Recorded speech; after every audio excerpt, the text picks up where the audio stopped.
Ya, puji nama Tuhan, saya sangat berterima kasih kepada Bapak Gembala di tempat ini, Pak Jeffrey, yang memberi saya kesempatan untuk menyampaikan kebenaran firman Tuhan pada saat pagi hari ini. Bapak Ibu yang diberkati oleh Tuhan, dalam 1 bulan yang lalu kita membahas satu tema besar, yaitu iman, pengharapan, dan kasih. Dan 2 minggu yang lalu sudah dibicarakan mengenai kasih. Dan 2 minggu lalu sudah disampaikan oleh Bapak Pendeta Denny Kerundeng mengenai kasih terhadap Allah. Dan hari ini saya rindu untuk memberikan renungan pada pagi hari ini. Kita berbicara soal kasih kepada sesama kita. Kasih kepada sesama merupakan wujud daripada kasih kita kepada Tuhan. Ketika kita mencintai atau mengasihi Allah, tentu akan nyata dalam kita mengasihi sesama kita. Sehingga Bapak Ibu yang diberkati oleh Tuhan, kalau berbicara mengenai konsep kasih, 2 minggu lalu sudah banyak dibicarakan oleh hambanya Pak Pendeta Denny Kerundeng. Tapi satu hal yang saya mau kasih tahu, bahwa hidup kita di dunia ini kita tidak bisa menghindari yang namanya konflik. Konflik itu pasti punya ruang, punya kesempatan di setiap kehidupan kita, sehingga kita harus terima itu sebagai sebuah realitas bahwa kita tidak bisa menghindari yang namanya konflik. Tetapi yang bisa kita lakukan adalah bagaimana kita bisa untuk mencegah konflik itu bisa terjadi.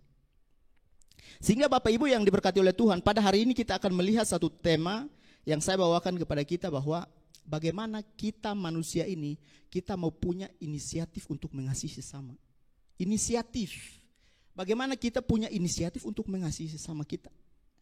Nah Bapak Ibu yang diberkati oleh Tuhan, ketika saya mau untuk membagikan tema ini kepada kita semua, saya sadar betul bahwa yang tadi saya katakan, bahwa konflik itu adalah bagian dari hidup kita. Kita harus terima itu sebagai sebuah realitas, sehingga kita perlu ada yang namanya perjuangan untuk yang namanya perdamaian. Perjuangan itu harusnya selalu kita lakukan dan perlu kita rawat untuk menuju kepada sebuah yang namanya relasi yang harmonis. Maka daripada itu orang Kristen perlu untuk mengembangkan kasih. Dan kasih itu bukan hanya soal kita mengasihi sesama kita, orang-orang seiman. Tapi ini berbicara lebih jauh daripada itu. Hubungan kasih itu bukan hanya kepada kita sesama, tapi ini juga berbicara soal kita punya hubungan, entah itu kerjasama dengan orang lain dalam hal kita memperjuangkan perdamaian ini. Kerjasama dengan orang lain, dan bahkan mungkin lebih jauh lagi, kita melihat kerjasama dengan organisasi yang mungkin bukan sesama seiman dengan kita, atau mungkin agama lain. Namun Bapak Ibu perlu kita ketahui bahwa terkadang kita menganggap bahwa kasih itu hanyalah sebuah cerita atau ajaran yang sangat dangkal, dan itu tidak ada hubungannya atau tidak ada relevansinya dengan yang namanya damai. Padahal sebenarnya kasih itu yang justru ketika kita terapkan dalam hidup, maka akan adanya yang namanya kedamaian atau perdamaian. Sehingga Bapak Ibu yang diberkati oleh Tuhan, hari ini saya ajak kita semua, kita perlu belajar dari etika Paulus ketika dia menggunakan kasih sebagai dasar dari inisiatifnya untuk membangun perdamaian. Kita buka di Roma pasal yang ke-12.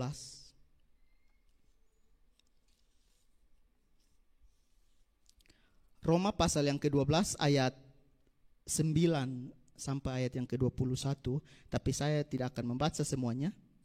Kita akan melihat ayat-ayat tertentu saja.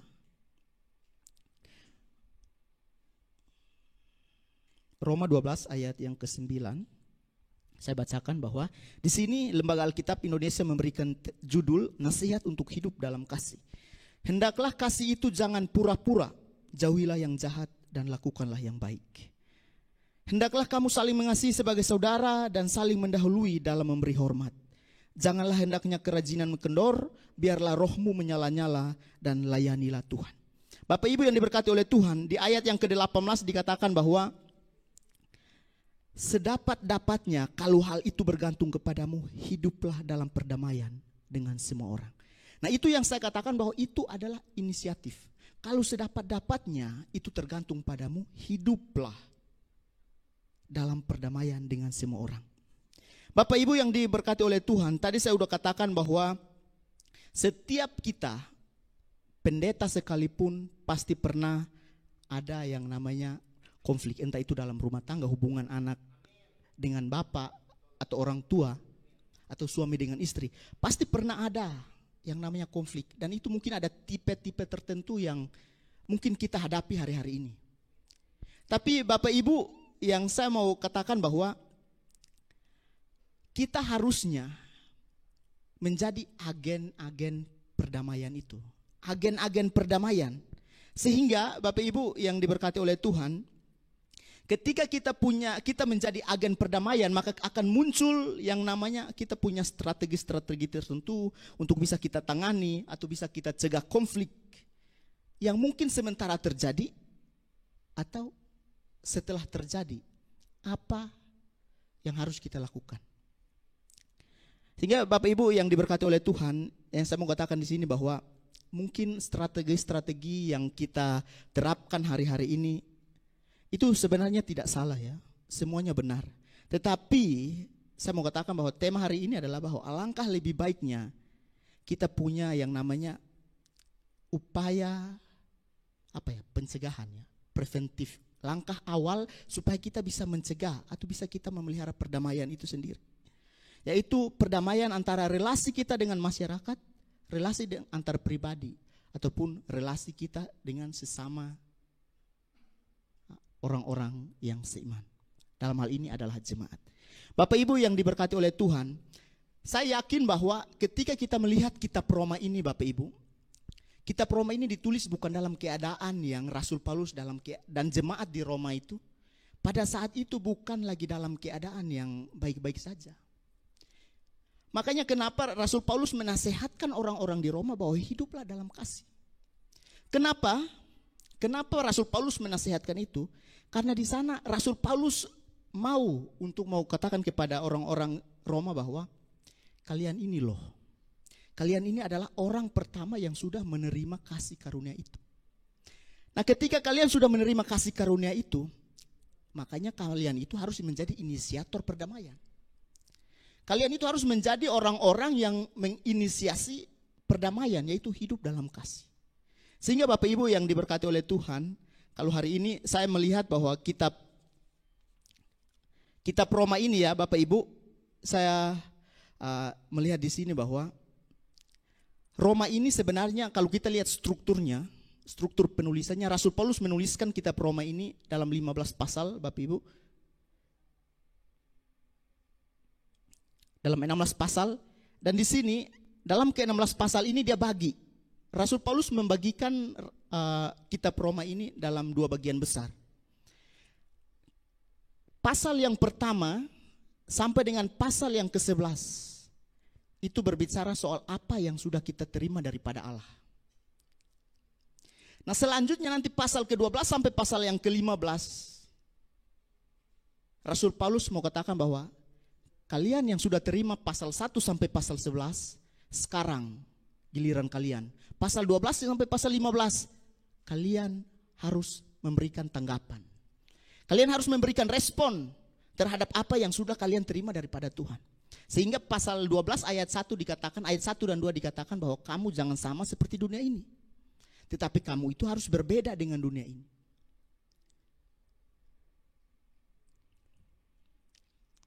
Sehingga Bapak Ibu, ketika saya melihat teks ini bahwa Roma pasal 12 ayat 9 sampai 12 ini sebenarnya menggelitik ya. Sebenarnya kalau kita sebagai orang percaya, orang Kristen itu harus membuat kita itu gelisah setiap hari. Karena apa? Kita ini hidup di tengah-tengah keberagaman. Di Indonesia saja kita ini minoritas. Kita hidup di tengah-tengah keberagaman dunia yang punya potensi bahwa pasti akan ada yang namanya konflik dalam sebuah relasi. Sehingga Bapak Ibu ada timbul suatu pertanyaan krusial bahwa apa landasannya? Apa landasannya? Kita bisa hidup sebagai manusia yang memprakarsai atau sebagai manusia yang menginisiasi yang namanya perdamaian. Dasarnya apa? Tadi saya sudah katakan bahwa kalau kita lihat etika Paulus, bahwa ketika hidup di tengah-tengah masyarakat yang majemuk, masyarakat yang berbeda-beda, dia punya etika yang luar biasa. Dia katakan kepada orang-orang yang dia bina, orang jemaat-jemaat yang dia bentuk, bahwa kamu harus menjadi inisiator perdamaian. Kamu harus orang yang paling dahulu menunjukkan kasih. Sedapat-dapatnya, kalau itu tergantung padamu, lakukanlah. Bapak Ibu yang diberkati oleh Tuhan, hari-hari ini kita melihat ya, kenapa ada banyak sinode di Indonesia, gereja-gereja banyak, ada perpecahan dan lain sebagainya. Karena ini konflik, karena tidak ada yang namanya apa ya, tidak ada yang mau lebih dulu untuk menunjukkan kasihnya, lebih dulu untuk mau mengalah, lebih dulu untuk ini dan itu. Jadi Bapak Ibu, kita sebenarnya sekarang identitas kita ini siapa sebenarnya? Kalau Roma di sini dituliskan oleh Rasul Paulus tegas sekali. Kalau kamu sudah terima sesuatu daripada Tuhan, kamu harus beri tanggapanmu, kasih responmu. Dan responmu itu apa? Kamu itu harus menjadi orang pertama. Kamu di depan, kamu memberikan contoh. Sehingga Bapak Ibu yang diberkati oleh Tuhan pada hari ini, banyak penafsir mengatakan begini. Sebenarnya kita orang-orang Kristen ini adalah orang-orang Kristen yang ideal ya, idealis dalam hal-hal dunia. Tapi kenapa kita ini tidak bisa menjadi orang-orang Kristen yang idealis dalam hal kebenaran? Makanya banyak orang mengatakan bahwa oh memang benar Rasul Paulus tulis begitu, idealnya begitu. Idealnya memang begitu, tapi susah untuk diwujudkan. Nah makanya saya katakan bahwa kenapa kita bisa ideal terhadap hal-hal yang duniawi, tetapi kita nggak bisa idealis dalam hal-hal kebenaran. Sehingga dikatakan bahwa banyak omong kamu itu, banyak omong. Makanya kan kadang kita juga yang berdiri depan sini juga, waduh jangan sampai saya juga nih. Ya tidak dipungkiri ya, hamba Tuhan juga manusia. Tapi kita nggak bisa menjadikan itu sebuah alasan. Kita juga perlu yang namanya kita idealis dalam hal kebenaran. Menegakkan kebenaran, mewujudkan kebenaran itu. Sehingga Bapak Ibu yang diberkati oleh Tuhan, kalau kita berbicara soal membangun relasi dengan orang-orang yang mungkin tiap hari kita sama-sama, mungkin dia pernah berbuat baik kepada kita, itu suatu hal yang sangat gampang. Sangat-sangat mudah untuk kita membangun sebuah relasi. Tapi ini Bapak Ibu, pertanyaan besarnya adalah bahwa bagaimana dengan orang yang mengalami konflik, mengalami pembunuhan. Bahkan dikatakan di ayat 14-15 pembacaan kita hari ini, berkatilah musuhmu. Bagaimana itu bisa terjadi? Makanya itu tantangannya kepada kita setiap orang Kristen bahwa waduh idealnya memang Rasul Paulus ajarkan begitu, tapi susah. Keluarga saya dibunuh, saya dihina, saya diolok-olok. Tapi kok dituntut saya untuk mengasihi dia? Agak susah untuk hal ini. Agak susah untuk hal ini. Sehingga bisa dikatakan bahwa akan ada satu titik di mana kita akan berkata bahwa saya sangat sulit untuk mau membangun relasi dengan musuh saya. Akan sangat sulit. Bapak Ibu yang diberkati Tuhan, saya mau sedikit kesaksiannya. Waktu saya nikah bulan Desember lalu ya, 2020. Kami ini dilahirkan 6 bersaudara. Saya anak keempat. Tapi karena ada perjanjian keluarga ya, jadi saya diangkat oleh adik bapak saya. Dan akhirnya ketika saya nikah Bapak Ibu, ada 3 orang saudara saya nggak hadir di acara nikah saya kemarin itu. Tidak ada. Kakak saya 2 orang sama adik bungsu saya perempuan tidak mau datang. Saya di situ waduh, padahal saya udah pernah, makanya saya bilang ke adik-adik youth, adik-adik teen saya waktu saya ngajar, saya bilang, adik-adik kakak juga lagi berjuang untuk mengampuni. Karena apa? Acara nikahan saya, kakak saya 2 orang sama adik saya bungsu saya nggak hadir loh. Padahal itu perjanjian kerja bukan karena suka saya mau datang tinggal dengan orang. Saya diangkat dengan perjanjian kerja, perjanjian bahwa ini anak ketika kami angkat, ini hidup matinya dia, mau susah atau mau berhasil itu urusan kami. Jadi nggak ada urusan dengan kalian lagi. Mau nikahnya, mau matinya itu di tempat ini. Nah, makanya mereka ini namanya orang timur ya. Ada egonya agak tinggi juga walaupun saudara bersaudara. Hanya karena tempat pelaminannya aja, bukan di rumah bapak kandung, mereka nggak mau datang. Nah di situ saya punya saya agak susah untuk mau mengampuni. Saya langsung pulang waktu itu, saya blokir adik saya blokir kakak saya. Saya bilang, ini kenapa bisa begini? Padahal saya pernah bikin konten ya tentang pengampunan. Tapi akhirnya saya nggak bisa praktekkan itu. Idealnya memang mengampuni, tapi kok susah. Sama juga dengan hal ini, kasih.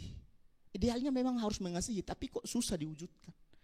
Sehingga Bapak Ibu yang diberkati oleh Tuhan, tapi akhir-akhir ini saya udah mulai hubungan lagi dengan mereka. Saya sadar bahwa walaupun agak susah ya, tapi saya berusaha untuk membangun lagi relasi dengan mereka. Karena mungkin mereka itu kan belum namanya Kristen ya, Kristen dari lahir, mereka nggak mengenal Yesus. Saya yang kenal Tuhan. Kenapa saya nggak bisa menjadi inisiator untuk membangun relasi ini? Sehingga Bapak Ibu yang diberkati oleh Tuhan, kembali lagi kita melihat kebenaran firman Tuhan ini. Ketika Rasul Paulus bilang bangun hubungan dengan sesamamu, dikatakan di ayat yang ke-9, dikatakan begini, hendaklah kasih itu jangan pura-pura, jauhilah yang jahat dan lakukanlah yang baik. Bapak Ibu yang diberkati oleh Tuhan, ketika saya melihat ayat ini ya, saya melihat bahwa ternyata untuk kita bisa mengerti yang bagian ini, pasal 12 ayat 9 sampai ayat yang ke-21 ini, ternyata kita harus mundur ke pasal 6. Ke pasal 6 ayat 4 dikatakan bahwa Paulus tegaskan bahwa orang Kristen harus berbeda dengan dunia. Karena manusia itu, karena orang-orang Kristen itu telah mengalami hidup baru di ayat ke-4 ya. Dan di ayat yang ke-14-nya dikatakan bahwa, harus saya lihat dulu, pasal 6 ayat 14 dikatakan,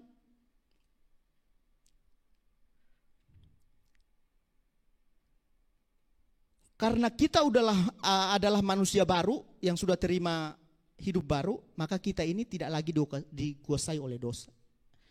Kita tidak di bawah hukum Taurat, tetapi kita ada di bawah kasih karunia. Sehingga sebagai responnya itu bahwa Rasul Paulus mendesak orang Roma bahwa harus manifestasikan Injil ini ke dalam kehidupan sehari-hari. Sehingga tadi saya udah katakan struktur kitab Roma tadi ya, pasal 1 sampai pasal 11 jelas kita sudah menerima sesuatu daripada Tuhan. Pasal 12 sampai pasal 15 kita memberikan respon. Nah khusus untuk pembahasan pasal ini ya, yang bagian yang saya bawa hari ini, ternyata pasal 12 ayat 9 sampai 21 ini dibagi lagi menjadi dua bagian. Bapak Ibu coba perhatikan di ayat yang 9 sampai ayat yang ke-13, di sana dikatakan bahwa Rasul Paulus lebih menekankan kepada relasi internal, relasi di dalam kehidupan jemaat. Sehingga Bapak Ibu kalau kita baca ya di Roma bacaan kita hari ini, ayat 9 sampai ayat yang ke-13 di situ selalu dia berkata bahwa sebagai saudara dan apalagi kamu, kata kamu di situ ditujukan kepada orang-orang percaya ya. Kamu, orang-orang sesama seiman. Sehingga ini lebih berbicara kepada relasi internal kehidupan jemaat. Terus dilanjutkan ayat 14 sampai ayat 21, Rasul Paulus lebih fokus kepada hubungan dengan dunia luar atau komunitas di luar Kristen dan juga menyangkut hidup baru yang ada di dalam Kristus ya, yaitu berdasarkan kasih karunia. Nah sehingga Bapak Ibu yang diberkati oleh Tuhan, hari ini saya mau katakan bahwa kita perlu untuk mengambil inisiatif untuk lebih dulu mengasihi orang lain.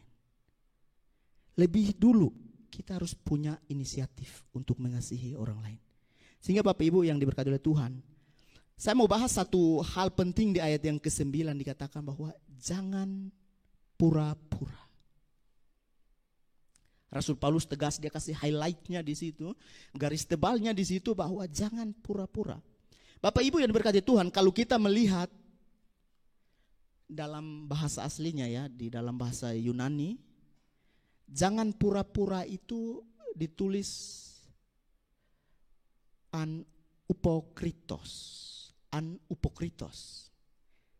Sebenarnya kata itu berasal dari upokretes. Upokretes ini sebenarnya itu adalah kata sifat ya. Kata sifat yang menggambarkan bahwa begini. Memproyeksikan bahasa Indonesia itu aktris ya. Atau aktor, orang-orang yang memerankan peran. Sehingga kalau kita melihat bahwa upokretes ini sebenarnya mau katakan bahwa mereka sedang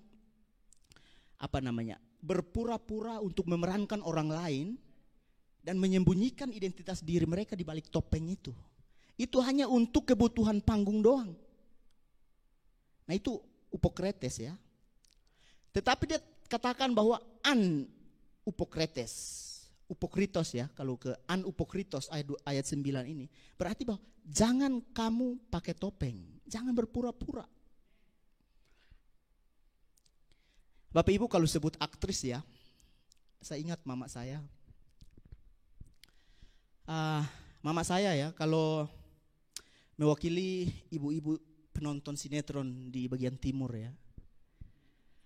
Waduh, mama saya ini luar biasa ya kalau mau lihat ya. Dia adalah penonton sinetron garis keras di Indonesia.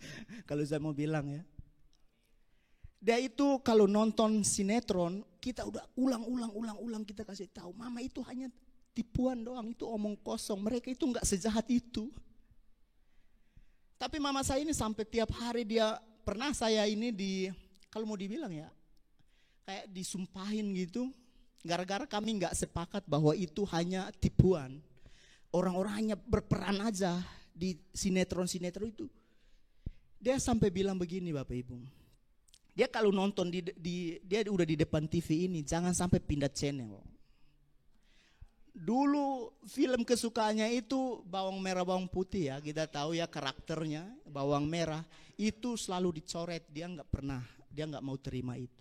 Bahkan dia seolah-olah jadi sutradaranya. Itu ada gelas di meja tuh, ambil lempar dia, dia seolah-olah bilang begitu. Maksudnya ini kan hanya pura-pura, tapi dia sampai begitu. Padahal kita tahu itu pura-pura.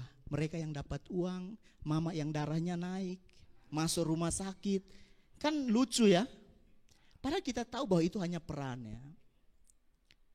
Makanya Rasul Paulus bilang bahwa jangan kita menyembunyikan identitas kita yang sebenarnya untuk mengasihi orang lain.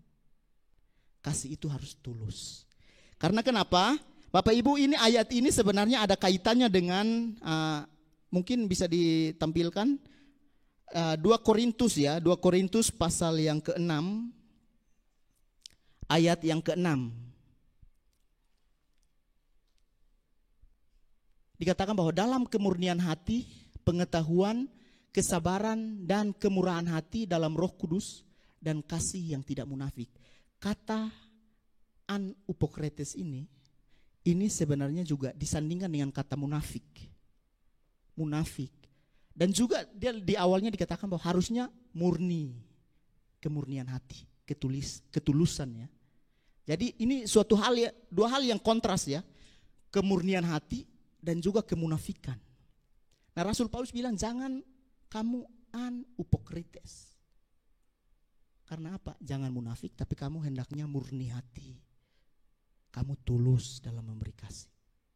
Sehingga Bapak Ibu yang diberkati Tuhan, ada juga hubungannya dengan 1 Petrus 1 ayat 22, 1 Timotius 1 ayat 5. Itu di sana Rasul Paulus ya di Timotius dia katakan kepada anak rohaninya juga bahwa kamu itu harus punya kemurnian, dalam pengajaranmu juga harus punya kemurnian hati, ketulusan hati. Selalu ada kaitannya antara pura-pura ini dengan kemunafikan, dengan ketidaktulusan. Itu hal yang sangat berkaitan ya. Makanya Rasul Paulus dia sangat menentang ini. Kita orang-orang yang sudah terima Yesus, kita adalah orang-orang yang sudah mengenal kebenaran. Kalau kita mengasihi orang lain, jangan sampai ini terjadi. Jangan pura-pura. Anupokrites. Sehingga Bapak Ibu yang diberkati oleh Tuhan, saya mau katakan kepada kita bahwa orang yang berinisiatif untuk mengasihi hendaknya tulus, jangan pura-pura, tetapi harusnya sepenuh hati. Itu yang harusnya kita bisa praktekkan dalam hidup kita. Sehingga Rasul Paulus menasehatkan bahwa kita, khususnya waktu itu ya di jemaat Roma itu perlu untuk terlibat aktif dalam misi dan mengekspresikan hidup baru sebagai persembahan yang hidup. Karena kalau pasal yang ke-12 ini kita baca ayat 1 dan 2 itu lebih berbicara bahwa persembahan tubuhmu sebagai korban persembahan yang hidup. Nah ini ekspresinya Bapak Ibu. Sehingga Bapak Ibu yang diberkati oleh Tuhan, kalau tadi kita melihat bahwa ada inisiatif, terus bentuk inisiatifnya seperti apa? Bentuk inisiatifnya seperti apa? Jangan kita hanya berbicara soal konsep inisiatif, tapi bentuknya seperti apa? Bapak Ibu coba perhatikan, kita lihat di ayat yang ke-10 ya. Dikatakan bahwa hendaklah kamu saling mengasihi sebagai saudara dan saling mendahului. Orang yang mendahului itu dia inisiatornya. Mendahului dalam memberi hormat. Bapak Ibu, entah ketika saya bilang mendahului dalam memberi hormat ini saya ingat ya, mungkin ada jemaat sini kalau nggak salah, atau mungkin jemaat luar ya, saya berharap bukan jemaat sini ya. Ada yang pernah kecewa, sakit hati karena nggak ditegor, nggak dihormati. Kenapa kalau dia sendiri dia lebih dulu menghormati atau lebih dulu memberi hormat? Bukan hormat ya dalam arti sapaan ya, menyapa. Kenapa dia nggak bisa dia menyapa lebih dulu? Oh ya saya baru ingat ya. Ini ternyata bukan jemaat sini, bukan jemaat GAB. Itu waktu saya praktek di Sulawesi ya. Saya praktek pelayanan di sana 6 bulan di Sulawesi Tengah. Ternyata di sana ada jemaat itu sebuah desa yang desanya di pinggir laut ya Bapak Ibu. Jadi satu desa tapi jaraknya cuma sejauh mata memandang. Enggak itu ya. Jumlah kakaknya kayaknya enggak sampai 100 lah. 60-an kali kalau nggak salah. Tapi di situ ternyata ada 5 gereja di sana, Bapak Ibu, dengan sinode yang berbeda-beda. Kenapa saya katakan ini? Ada satu jemaat yang memang itu satu keluarga ya. Saya bukan mau berbicara apa, tapi dari sini kita mau belajar. Dia sering berpindah gereja karena dia sering tersinggung dalam gereja. Dia tersinggung dalam hal apa? Mungkin seperti yang tadi saya katakan di ayat 10 ini juga mungkin. Kurang disapa atau mungkin ada pelayan atau mungkin dari jemaat kurang sapa dia atau seperti apa, akhirnya memilih untuk pindah. Di sana sama aja, pindah-pindah terus sampai 5 gereja itu dia udah pindah-pindah terus. Makanya saya bilang, saya usulkan kayaknya ya harusnya ada sinode baru ya, GJJ namanya, gereja jalan-jalan aja. Maksudnya kenapa kalau seandainya dia paham hal ini, harusnya dia menjadi inisiator. Makanya nanti akan kita ketemukan di ayat lain dikatakan bahwa apa? Kalau kamu mau orang lain berbuat sesuatu kepadamu, kamu lakukan dulu itu kepada orang itu. Itu namanya kita menjadi inisiator. Inisiator untuk membagikan yang namanya kasih. Dan dikatakan juga di sana dikatakan bahwa selain memberi hormat, ada juga dikatakan bahwa ayat yang ke-13, bantulah kekurangan orang-orang kudus dan usahakanlah dirimu untuk memberi tumpangan. Itu juga bentuk daripada yang namanya inisiatif untuk mengasihi orang lain. Sehingga Bapak Ibu yang diberkati oleh Tuhan, kita melihat di sini bahwa ayat 15 sampai ayat yang 20 di sana terus Rasul Paulus, saya pikir bahwa ini tidak perlu dijelaskan, kita mengerti ayat ini ya. Ini secara gamblang sudah, ini bentuk kehidupan praktis kita sebenarnya. Haruslah kita seperti ini Bapak Ibu. Sehingga nanti terakhirnya Rasul Paulus menutup pasal yang ke-12 ini dikatakan bahwa janganlah kamu kalah terhadap kejahatan, tetapi kalahkanlah kejahatan dengan kebaikan. Bapak Ibu yang diberkati oleh Tuhan, tadi saya sudah bilang bahwa kita ini sudah terima anugerah. Kita bukan lagi di bawah kuasa dosa, kita bukan lagi di bawah tekanan hukum Taurat, tapi kita ada di dalam kasih karunia. Sehingga Rasul Paulus bilang, hati-hati. Kamu harus kalahkan kejahatan itu. Jangan sampai kamu yang kalah terhadap kejahatan. Karena kalau kamu kalah terhadap kejahatan, kamu akan kembali lagi ke posisi semula.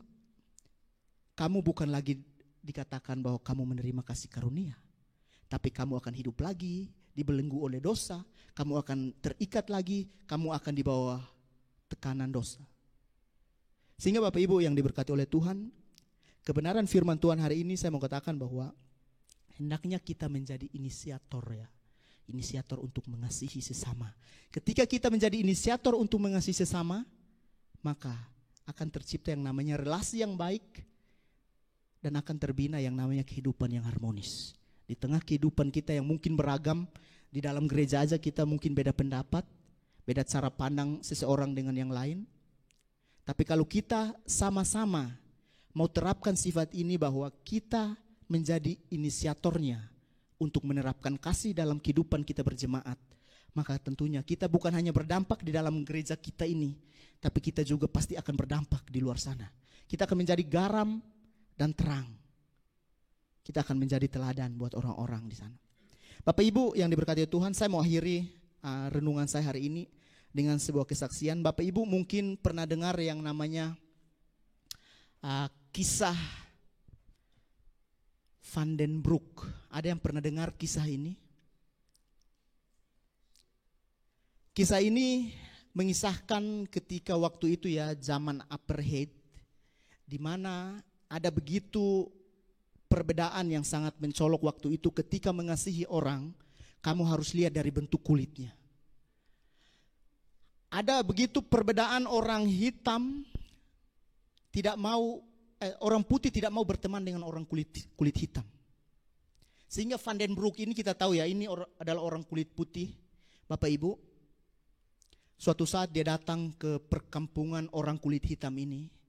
Dia datang, dia tembak salah satu anak dari ibu, ada salah satu ibu di sana. Dia tembak anaknya, dia bakar. 2 tahun kemudian dia datang lagi, dia tangkap suaminya, suami ibu ini tadi ya, orang kulit hitam ini. Dia tangkap, dia sembunyikan. 2 tahun kemudian dia datang, ambil istrinya, dia saksikan. Di pinggir sungai dia katakan begini, lihat suamimu, diikat di pohon, ditembak, kemudian dibakar di situ. Setelah itu ibu itu dikembalikan ke perumahan orang kulit hitam. Dan kemudian gak lama kemudian kisah ini ya, atau kejahatan ini diketahui oleh kepolisian dan akhirnya Van den Broek ini ditahan. Ketika ditahan, ibu ini sudah berumur 70 tahun ya. Ketika ditahan, orang-orang yang mau memutuskan perkara ini, mereka gak putuskan. Mereka kasih pilihan ke ibu ini. Ibu, orang yang membunuh suami dan anak ibu sekarang ada di hadapan ibu. Hukuman apa yang pantas buat Mr. Van den Broek? Ibu ini hanya tunduk dan dia berkata begini, saya punya 3 permintaan. Hari ini saya hanya meminta 3 hal. Yang pertama, Van den Broek bawa saya ke tempat anak saya dan juga suami saya dibunuh. Saya mau ambil debu mereka dan saya mau kuburkan secara layak. Dan hal yang kedua, dia katakan begini, Van den Broek harus tahu bahwa 2 orang yang telah kamu bunuh itu adalah satu-satunya yang saya punya di dunia ini. Satu-satunya yang saya punya.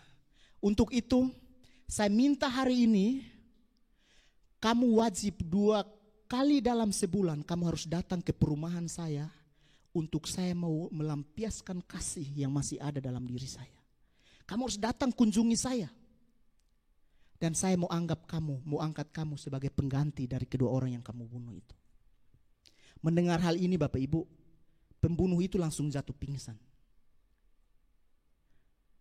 Dan setelah itu yang ketiga dia bilang begini, tolong bawa kursi roda saya lebih dekat kepada orang itu. Didoronglah di sana, dia bilang, saya mau tunjukkan benar-benar bahwa saya mengasihi dia. Saya mau peluk dia. Saya mau peluk yang membunuh suami dan anak saya.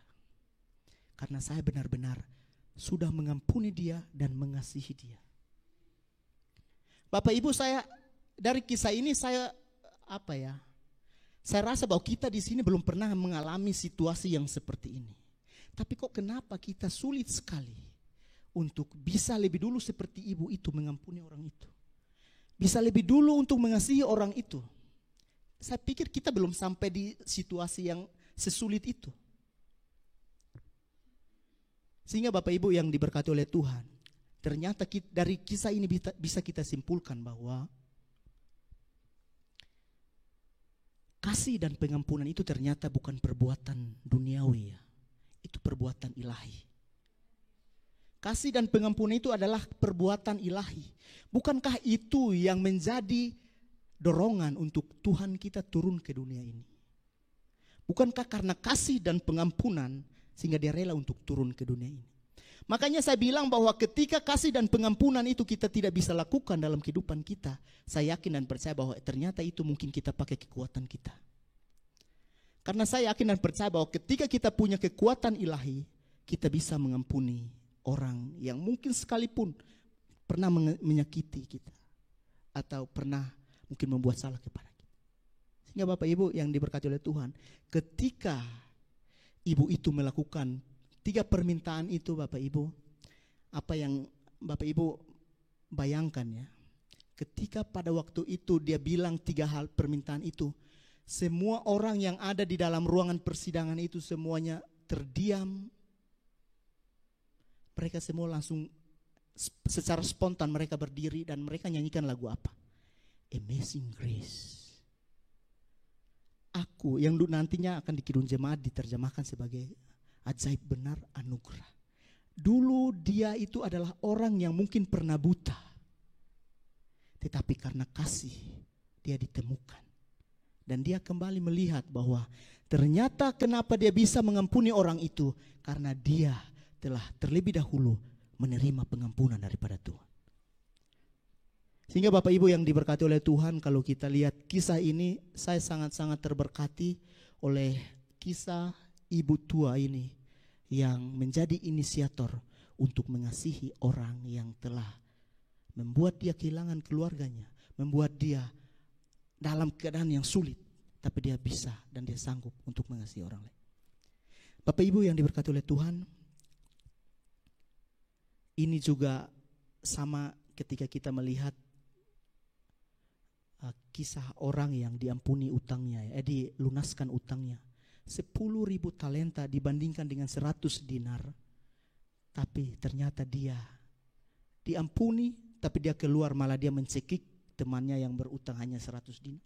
100 dinar kalau waktu itu orang-orang Romawi kerja 100 hari lunas. 10.000 talenta saya pernah hitung ratusan tahun baru lunas. Atau bahkan sampai abad ya, berabad-abad. Tapi kenapa? Kalau kita sadar bahwa kita telah lebih dulu, mungkin dosa kita yang lebih besar daripada orang itu, tapi karena kita sudah diampuni, harus kita juga dong. Makanya kalau kita lihat di Matius pasal 18 ayat 21 sampai dengan ayat yang 35, di sana jelas bahwa wajib. Kau yang sudah diampuni, wajib mengampuni. Kau yang sudah dikasihi, kamu juga wajib untuk mengasihi. Itu. Tapi saya harap bahwa firman Tuhan hari ini bukan hanya menjadi idealnya begitu, tapi kita sulit untuk mewujudkan. Mari kita sama-sama belajar untuk mewujudkan kebenaran-kebenaran firman Tuhan dalam kehidupan kita setiap hari. Amin untuk kebenaran firman Tuhan. Tuhan Yesus memberkati kita semua.